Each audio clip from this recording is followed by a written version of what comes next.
In the high-security backyard facility, one chicken plots revenge for being caught with extra corn. Armed with a crayon and zero engineering skills, he drew the dumbest and possibly greatest escape plan ever. Distract the dog. Don't get drooled on. He failed both. He built a tunnel, then immediately got stuck in it. Truly, a mastermind at work. To fool the guards, he built a decoy using feathers and a spoon. Honestly, it looked better than him.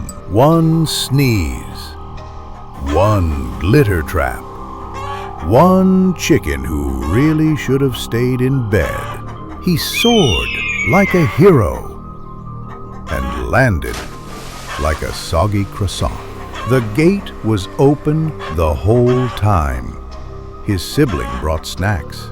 The mission was unnecessary.